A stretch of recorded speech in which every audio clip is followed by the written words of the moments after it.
Issue now getting all of Western New York back on the power grid. At last check, there were still several thousand customers in the dark between NYSEG and National Grid. Probably the first one I can remember where the power was out this bad. The city of Salamanca remains under a state of emergency. As of mid-afternoon, roughly 7,000 people still had no electricity. Signal lights were out, businesses closed, and even the fire department was working in the dark. We were busy with dozens of tree cuttings and checking the welfare of our elderly people. While the city works to dig out, utility crews were busy trying to repair the many lines that were broken and pulled down by snow-covered falling trees and limbs. I couldn't tell you what's happening 5 miles north, east, or south of me because we've been so busy here. Firefighters were busy making deliveries of oxygen to those who need it.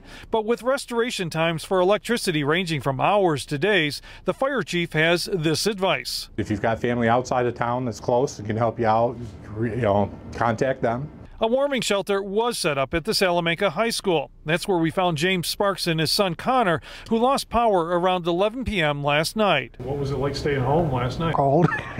The Delavan and West Valley areas were also hard hit. We had a disaster in 2009 and now this, so it's bad.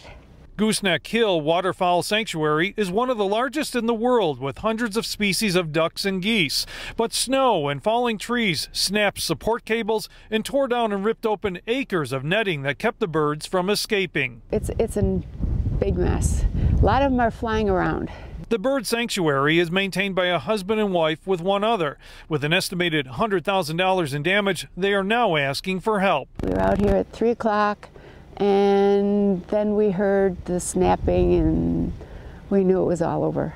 Gooseneck Hill Sanctuary is normally open to the public during the weekends in the summer, but the damage here is just so extensive that owners tell us they don't know if they will be able to get it repaired in time. In Delavan, Ed Riley, 7 Eyewitness News.